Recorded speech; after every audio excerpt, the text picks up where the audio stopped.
Welcome back. We are here in Fossa yet again, and lots has been happening. A gigantic structure is there. I believe that is the Ivory Tower where Barry and Tim and Paul will be settling into.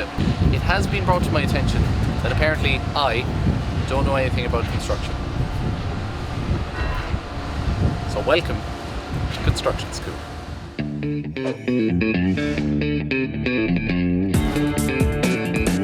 Lesson 1. Concrete. Today, more concrete.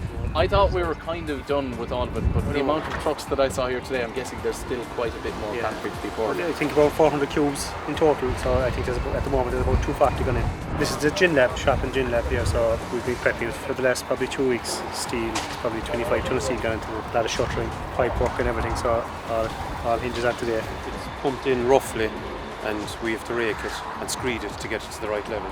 There's certain marks set up around the place, and we set our laser to those marks, so we pour to that mark. And at the moment there's 2 trucks being backed in together, offloaded at the same time just for speed or whatever, This site for Killarney Brewing and Distilling Company is over 4.5 acres, and over 70% of it will be covered in concrete. Lesson 2. Steel. Today is the first day we've been here, and there's been steel being brought here, so structural steel yeah. in. Structural steel now is for support the roof of the gin lab that's being constructed over there. And when you're working with steel, is there any element that can make the job a little bit more difficult? If the wind speed goes above maybe 35-40 kilometers an hour, you'd have to call down the halt, the cranes. That's from a safety point of view. There's always a wind speed indicator on top of the cranes that will indicate when the driver should shut down. You will be fairly fine-tuned, alright. It has to be. Can't have any too many shakes in the building. So over 20 tons of steel being delivered on site today, and you can see how big the beams are. They are that big, and they have that much room for an adjustment. Don't think that I'm cut out for construction. The steel structure on this site will rise to 30 metres high and 50 metres long, making it one of the largest steel structures in Killarney.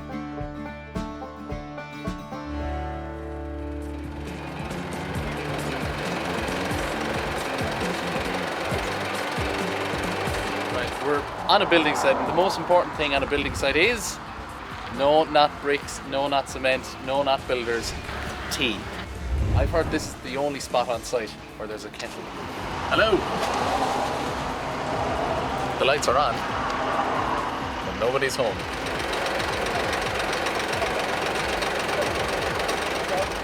And our good old friend Frank. Hello Brendan, how are you? I'm very well, good morning to you, sir. How are you? I'm very good. So this being the year that it is, Health and Safety Coordinator, has it been more sort of busy and more important than ever? Well, obviously because of the COVID-19 epidemic there, it's actually gone full on, and there's a lot of changes gone on as well with it.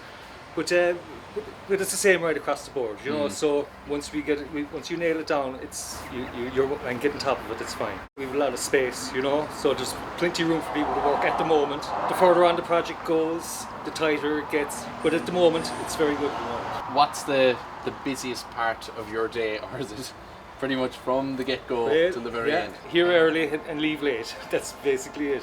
But it's busy right through. It's only halfway through the whole pour of the whole site.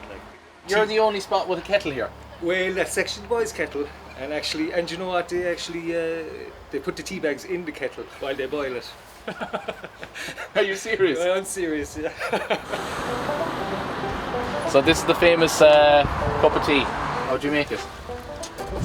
Water, yeah. and 1 tea bag. Into the kettle and you fire it on. I don't think I've ever heard of anyone doing that with a pot of tea. Tea bag, into the kettle, boil the kettle, job done. You learn something new every day. Isn't that it?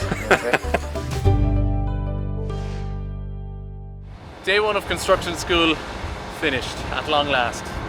Thank God there's no homework for this, because I've learned that there is zero margin for error when you're pouring concrete, zero margin for error when you're lifting and placing steel, and I also learned that I'm not allowed to have tea on site.